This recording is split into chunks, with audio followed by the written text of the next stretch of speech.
आज तो बहुत सारे फल मिल गए, वो भी कितने अच्छे अच्छे।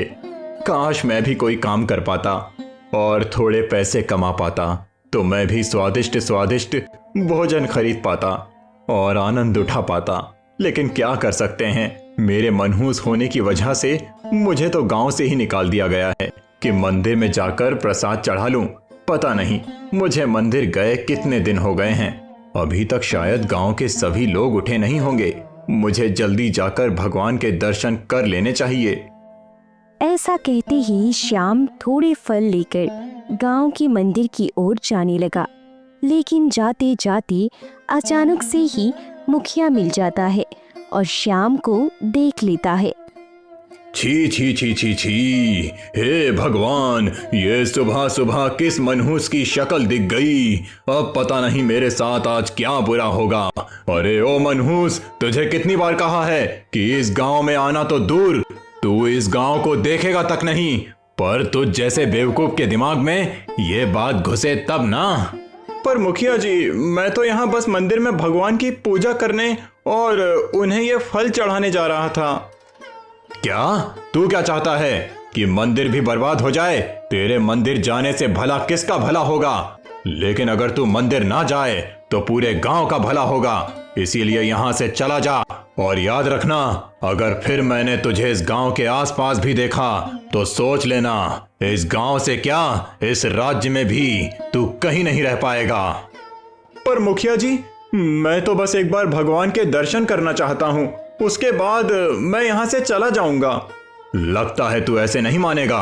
अगर तू यहाँ थोड़ी देर और रुका तो मैं सारे गांव वालों को बुलाऊंगा और वो सभी तुझे इतना मारेंगे कि तेरी अकल ठिकाने आ जाएगी। अगर तू मार खाना नहीं चाहता है तो इस गांव से चला जा और मुड़कर कभी मत देखना, समझा?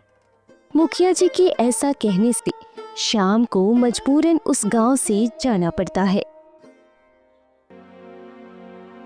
अगर ऐसा ही चलता रहा तो मैं कभी भगवान के दर्शन ही नहीं कर पाऊंगा। अब लगता है कि मुझे ही मिट्टी से भगवान की मूर्ति बनानी पड़ेगी। इसके लिए अच्छी मिट्टी का होना बहुत जरूरी है, जो मुझे शायद नदी के पास मिलेगी। मुझे वहां जाना चाहिए। श्याम मिट्टी लेने के लिए नदी के पास जाने लगा। तभी अचानक से ही उसे एक लड़की के चिल्लाने की आवाज आती है। बचाओ, बचाओ मुझे कोई बचाओ। अरे ये क्या? ये तो किसी के चिल्लाने की आवाज है। लगता है कोई खतरे में है। तभी जंगल के अंदर से एक लड़की दौड़ते हुए आ रही थी। वो श्याम को देखते ही उससे मदद मांगने लगती है। मुझे बचा लीजिए महाशय, मेरे पीछे कुछ डाकू पड़ गए हैं और वो मुझे पकड़ना चाहते हैं। अगर आप मेरी मदद करते हैं तो इसके लिए मैं आपको बहुत सारा धन दे सकती हूँ। बस आप उन डाकुओं से बचा लीजिए मुझे। डाकू पीछे पड़ गए हैं? आप चिंता मत कीजिए, मैं आपको कुछ नहीं होने दूंगा। आप मेरे साथ आइए। उसके बाद श्याम उस लड़की को लेकर झाड़ियों के पीछे छिप जाता है और जब डाकू वहां पर आते हैं तो श्याम डाकुओं को भगाने के लिए बाघ की आवाज निकालने लगता है। ये क्या? ये तो बाघ की आवाज है। लगता है आज वो लड़की नहीं बच पाएगी। चलो साथियों, यहाँ से भाग चलते हैं, नहीं तो हम भी उस बाघ का शिकार बन जाएंगे। उसके बाद डाकू डर के मारे वहां से भाग जाते हैं और वो दोनों ही झाड़ियों से बाहर आ जाते हैं। आपका धन्यवाद महाशय, अगर आज आप ना होते तो पता नहीं मेरा क्या होता। अरे नहीं, धन्यवाद की कोई आवश्यकता नहीं है, ये तो मेरा फर्ज था। तभी वहां एक आदमी भी आ पहुंचता है। आप ठीक तो है ना राजकुमारी? आप चिंता न करें, मैं बिल्कुल ठीक हूँ। मुझे इन्होंने बचा लिया। अगर आज ये न होते तो शायद मैं बच नहीं पाती और वो डाकू मुझे उठाकर चले जाते। मुझे पता नहीं कि आप कौन हैं, पर आपका धन्यवाद कि आपने राजकुमारी को बचाया। इसका एहसान हम जिंदगी भर नहीं भूलेंगे। मेरा नाम श्याम है और मैं इसी जंगल में रहता हूँ और आपको धन्यवाद करने की कोई आवश्यकता नहीं है, पर मुझे यह समझ नहीं आ रहा है कि राजकुमारी इस जंगल में क्या कर रही हैं। असल में हम दूसरे गांव गए थे, सुना है कि वहां के हालात कुछ ठीक नहीं हैं, तो राजकुमारी तो बस वहां निरीक्षण करने गई थी और आते वक्त पता नहीं कहां से डाकू आ गए और उन्होंने हमारे सैनिकों पर भी हमला कर दिया, जिससे कई सैनिक घायल हो गए। क्या आप थोड़ी देर राजकुमारी का ध्यान रख सकते हैं? मुझे सैनिकों को देखने जाना पड़ेगा। जी, मैं राजकुमारी का ध्यान रखूंगा, आप निश्चिंत होकर जा सकते हैं। आपने जाने अनजाने में एक राजकुमारी को बचाया है और इसके लिए महाराज यानी हमारे पिता आपको बहुत ही बड़ा इनाम देंगे। आपकी बहुत जल्द ही किस्मत बदलने वाली है। माफ कीजिए, पर नहीं चाहिए। वे दोनों आपस में बात कर ही रहे थे कि अचानक से जंगल के अंदर से धुआं निकलने लगता है। ये क्या? ये धुआं कहाँ से निकल रहा है? लगता है कहीं आग लगी है। पर उस तरफ तो मेरी झोपड़ी है, कहीं मेरी झोपड़ी में आग तो नहीं लगी? फिर वे दोनों ही दौड़ती हुई झोपड़ी की ओर जाते हैं। जब जाते हैं तो देखते हैं कि श्याम की झोपड़ी में आग लग चुकी है और वहां दो लोग मशाल लेकर खड़े हैं। ये तुम दोनों ने क्या किया? भला तुम दोनों इस बेचारे की झोपड़ी पर आग क्यों लगा रहे हो? ये तो तुम इस मनहूस से ही पूछो। ये आज गांव में मना करने के बाद भी कदम रखा और सुबह सुबह मुखिया जी ने इस मनहूस को देख लिया। जब वे घर गए तो उनके घर पर आग लग चुकी थी और इसीलिए हमने बदला लेने के लिए इसकी झोपड़ी में आग लगा दी। इसमें इसकी ही गलती है। तो तुम लोग ये कहना चाहते हो कि सिर्फ इसका चेहरे देखने से ही मुखिया के घर पर आग लग गई? ये क्या अंधविश्वास है? अंधविश्वास? जब तुम्हारे साथ कुछ बुरा होगा तब तुम्हें पता चलेगा लड़की कि इसके साथ रहना कितना खतरनाक है। हमने अपना काम कर दिया, अब हम चलते हैं और तू इसके बाद गांव में दिख मत जाना, समझा?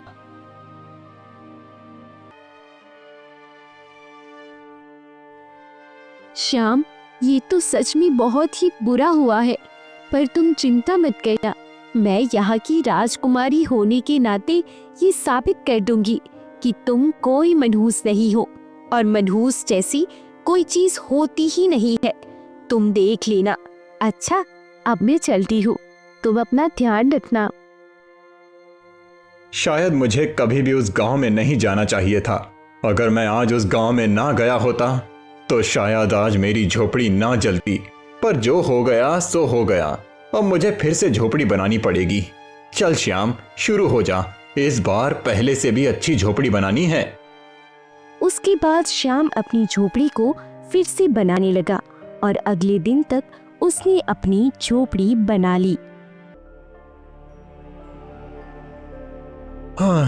आखिरकार ये काम खत्म हुआ। अच्छा हुआ कि उन्होंने सिर्फ मेरी झोपड़ी ही जलाई थी।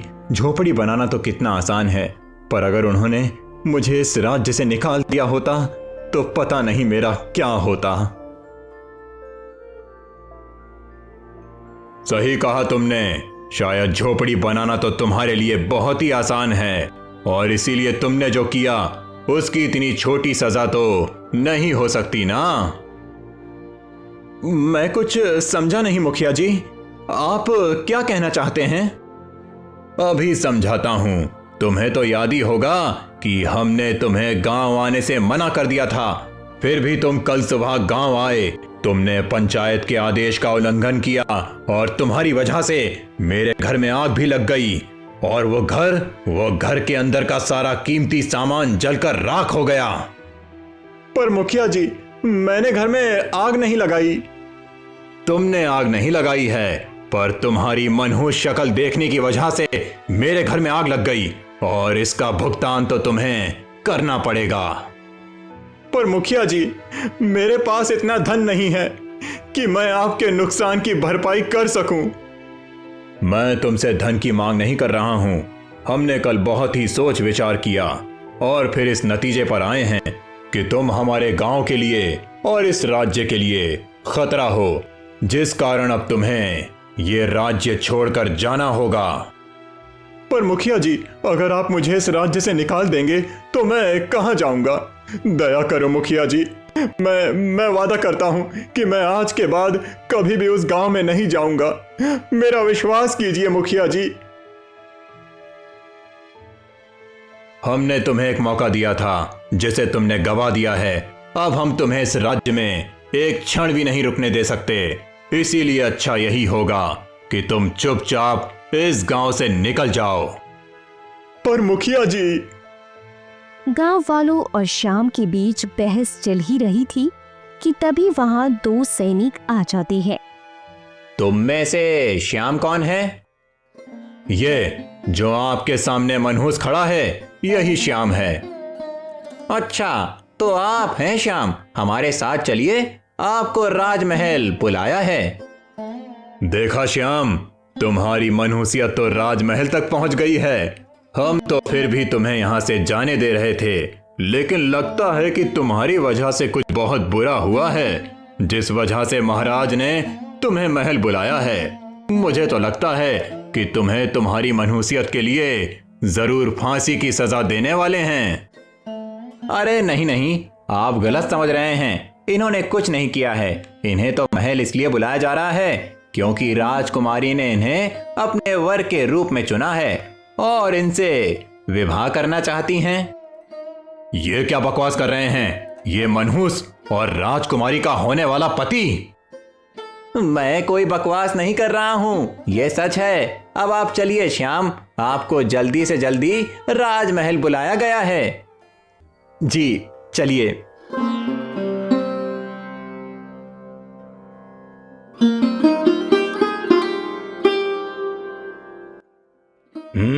तो ये है वो शख्स जिसके विषय में आप बात कर रही थी राजकुमारी। जी पिताश्री, यही है जिससे मैं विवाह करना चाहती हूँ। एक बार फिर सोच लीजिए। मैंने सोच लिया है पिताश्री।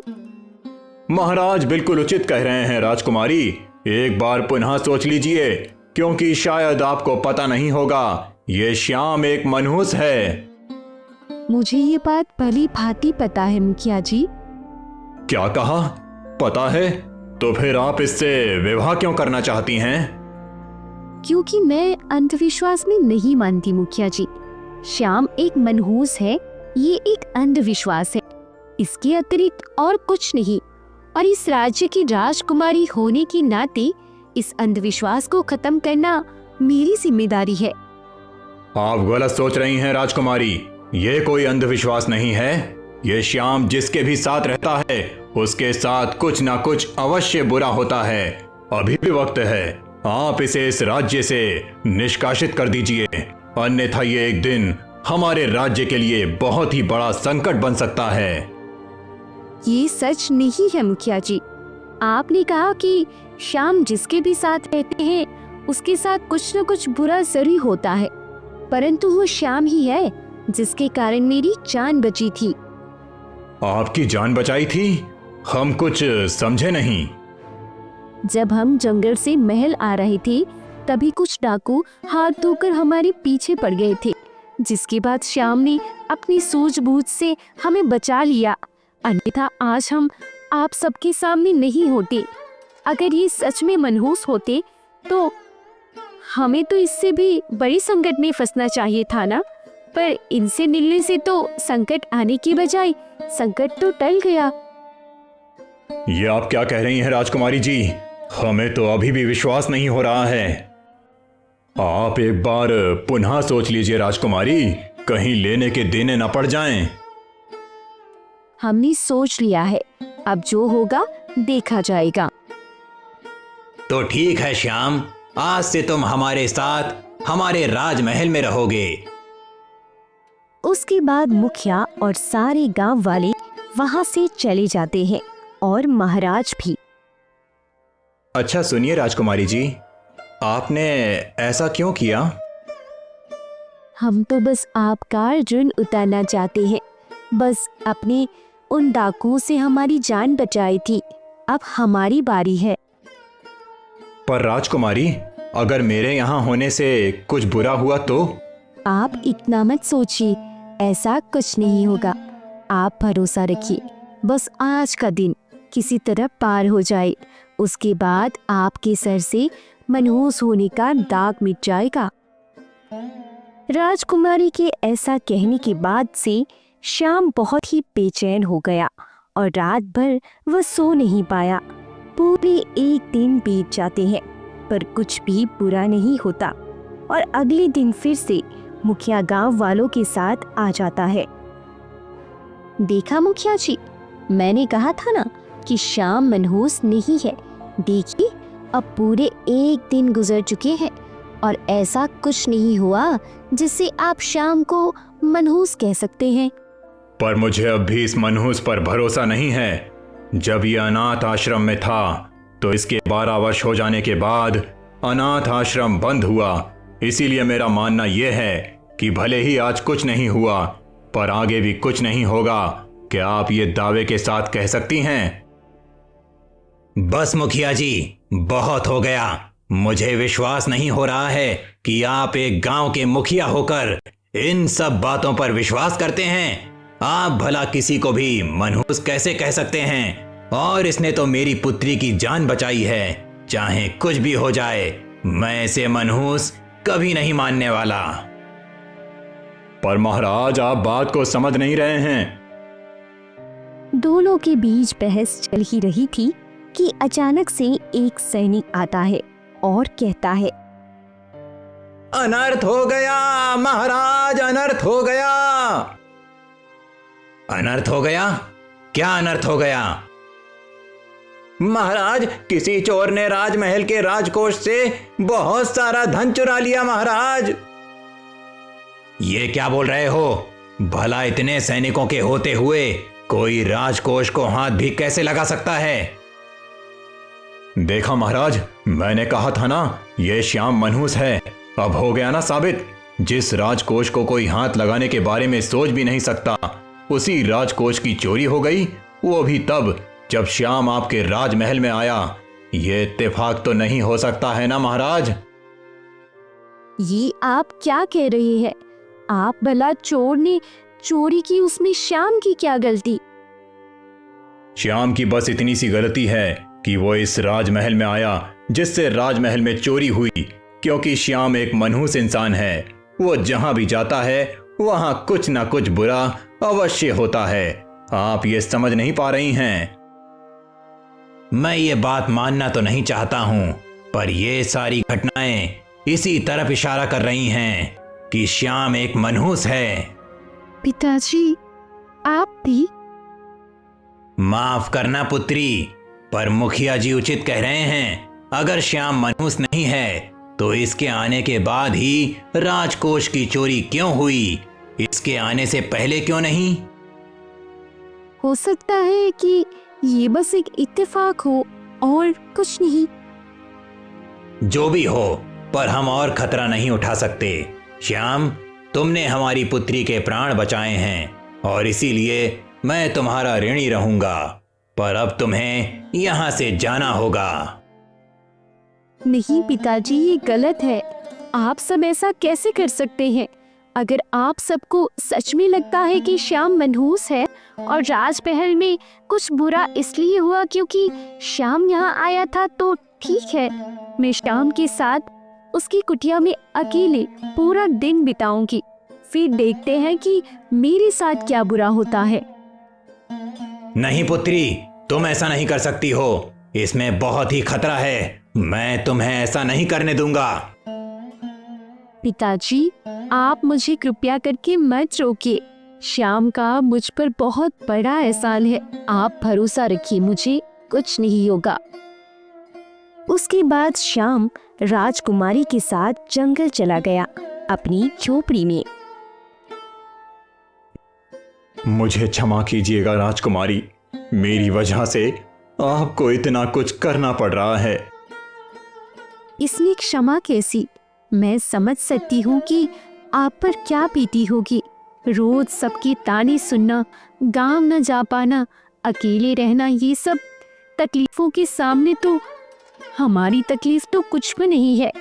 आप चिंता मत कीजिए और हमारे ऊपर भरोसा रखिए, सब ठीक हो जाएगा। आप कह रही हैं तो ठीक है। वैसे यहाँ खाने के लिए कुछ नहीं है क्या? हमें बहुत जोरों की भूख लगी है। मुझे माफ कर दीजिए राजकुमारी, मैं अभी आपके लिए स्वादिष्ट और अच्छे फल तोड़ कर लाता हूँ। आप यहीं रहिएगा, कहीं जाइएगा नहीं, ठीक है? ठीक है, पर जल्दी आइएगा। श्याम फिर जंगल के अंदर फल तोड़ने के लिए चला जाता है और इस तरह राजकुमारी अकेली रह जाती है। खतरे से अनजान होकर वह श्याम की राह देख रही होती है कि तभी अचानक से ही एक सर्प वहां आ जाता है। राजकुमारी का ध्यान नहीं होता है और वह सर्प उन्हें डस लेता है और कुछ देर बाद श्याम वहां पर पहुंचता है और यह देखते ही उसके हाथ से फल की टोकरी गिर जाती है और वह दौड़ते हुए राजकुमारी के पास आ जाता है। राजकुमारी जी, ये आपको क्या हो गया? आप बेहोश कैसे हो गईं? राजकुमारी जी उठिए, आप सुन पा रही हैं? राजकुमारी उठिए। तभी श्याम की नजर राजकुमारी के पैरों में जाती है जहां सर्प ने काटा हुआ था। हे भगवान, ये क्या हो गया? मुझे राजकुमारी को ऐसे अकेले नहीं छोड़ना चाहिए था। ये सब मेरी ही गलती है। इस गांव में जंगली जानवर और सांपों का खतरा है। मुझे ये बात ध्यान में रखनी चाहिए थी। अब मुझे कैसे भी करके सर्प का जहर निकालना पड़ेगा। श्याम अपने मुंह से सांप का जहर राजकुमारी के पैरों से निकालने लगा। कुछ देर तक निकालने के बाद राजकुमारी होश में आती है। राजकुमारी, आखिरकार आप होश में आ ही गईं। पता है मैं कितना डर गया था। मुझे माफ कर दीजिएगा राजकुमारी जी, ये सब मेरी वजह से हुआ। अगर मैं आपको अकेला ना छोड़ता तो ये सब कभी नहीं होता। आप ऐसा बिल्कुल मत सोचिए श्याम, गलती तो मेरी थी कि मैंने ध्यान नहीं रखा अपना।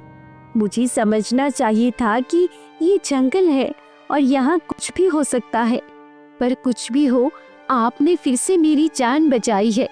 श्याम, अब तो पिताजी मान ही जाएंगे कि आप कोई मनहूस नहीं है। अब हम चलते हैं यहाँ से। जी, जैसा आप कहें। उसके बाद राजकुमारी और श्याम महाराज के पास उनके महल जाते हैं और राजकुमारी को देखकर सब हैरान हो जाते हैं कि उन्हें कुछ क्यों नहीं हुआ। तभी मुखिया की नजर राजकुमारी के पैरों में जाती है। ये सब क्या है राजकुमारी जी? आपके पैरों में ये घाव कैसे? जी, ये मुझे एक सर्प ने काटा था। जब मैं जंगल में थी तब। क्या कहा? एक सर्प ने काटा था? देखा महाराज, मैंने आपसे कहा था ना, ये श्याम एक मनहूस है। इसके साथ जाते ही राजकुमारी को सर्प ने काट लिया। वो तो भगवान की कृपा थी, इसीलिए राजकुमारी को कुछ नहीं हुआ। नहीं मुखिया जी, ये सच नहीं है। जब मुझे सर्प ने काटा था तब तो श्याम वहाँ पर था भी नहीं। अगर वो होता तो मुझे पूरा यकीन है कि सर्प मुझे नहीं काटता। इसके अलावा वो श्याम ही है जिसकी वजह से मैं आज भी बच पाई हूँ।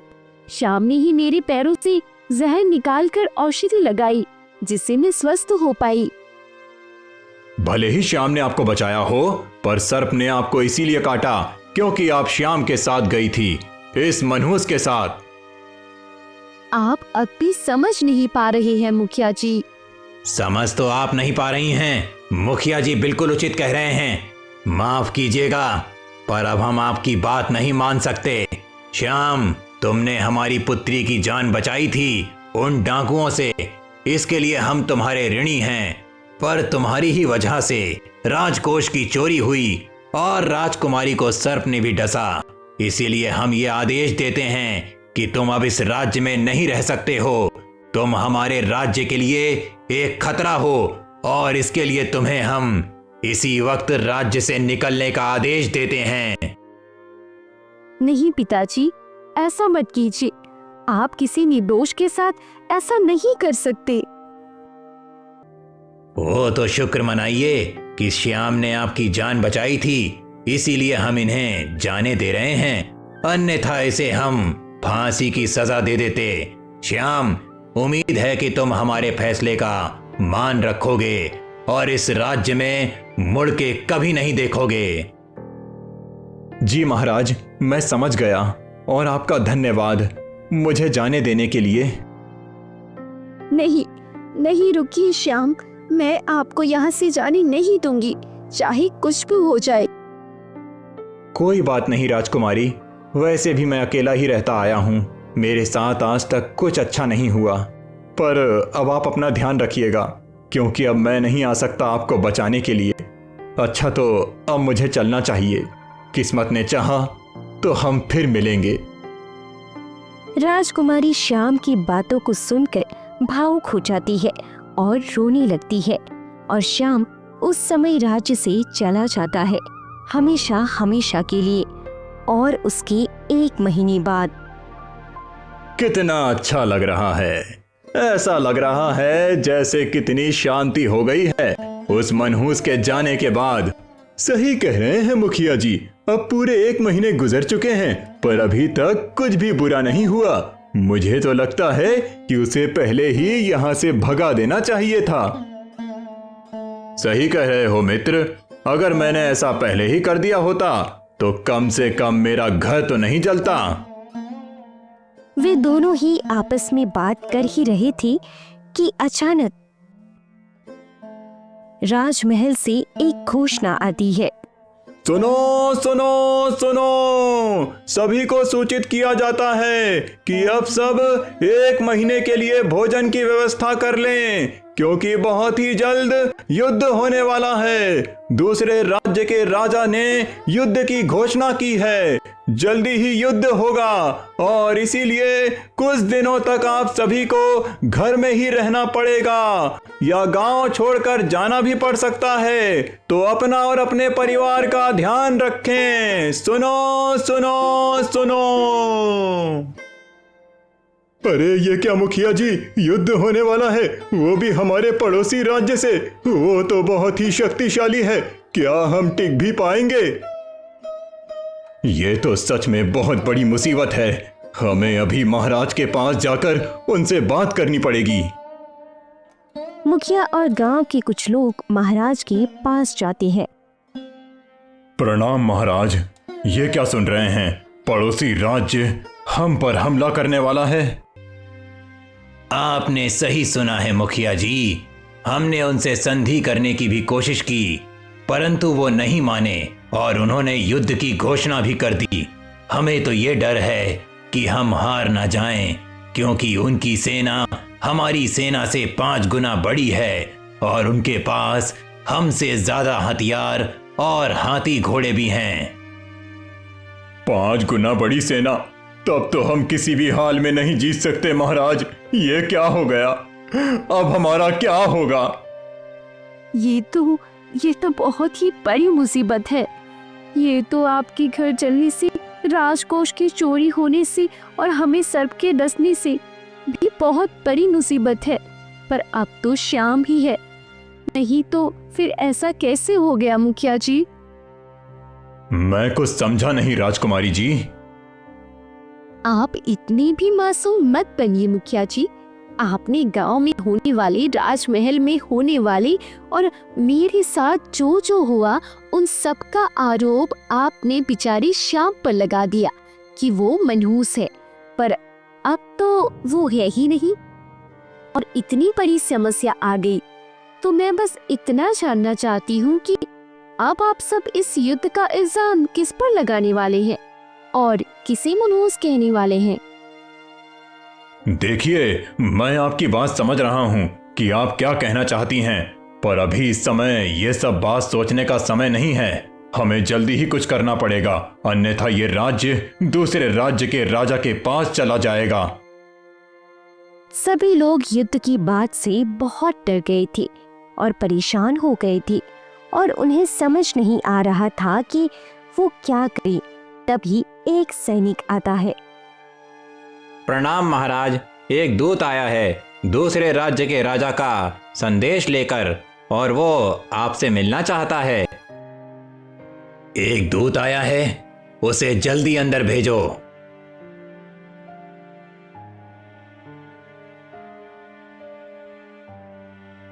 प्रणाम महाराज, मैं हमारे महाराज का एक संदेश लेकर आया हूँ। मुझे संदेश सुनाने की इजाजत दें। इजाजत है। महाराज ने कहा है कि वो आपके राज्य के साथ युद्ध करने वाले थे, परंतु उनके सलाहकार के कहने पर उन्होंने ये युद्ध रोक दिया है और आपसे संधि करने के लिए तैयार हैं, और वो कल आपसे मिलना चाहते हैं। क्या आप इसके लिए तैयार हैं या आप भी उनसे युद्ध करने में रुचि रखते हैं? कृपया हमें बताइए। क्या कहा? उन्होंने संधि के लिए हाँ कर दी और युद्ध रोक दिया? हमें भी युद्ध में कोई रुचि नहीं है। हम भी शांति से रहना चाहते हैं और इसीलिए वे कल यहाँ आ सकते हैं। हमें बेहद खुशी होगी। जी, जैसा आप कहें तो ठीक है, अब हम चलते हैं। दूत के वहां से जाने के बाद मुखिया और महाराज सभी लोग बेहद खुश हो जाती है और अगले ही दिन दूसरे राज्य के राजा राजमहल आ पहुंचते हैं। महाराज, हमें बेहद खुशी हुई कि आप इस संधि को मान गए और युद्ध रोक दी। रोकनी तो थी ही, आखिर हमारे सलाहकार ने हमें ऐसा करने को जो कहा था। आपके सलाहकार ने कहा था तो वो अभी कहाँ हैं? आपके साथ नहीं आए? हाँ महाराज, हमें उनसे मिलकर उनका शुक्रिया अदा करना था।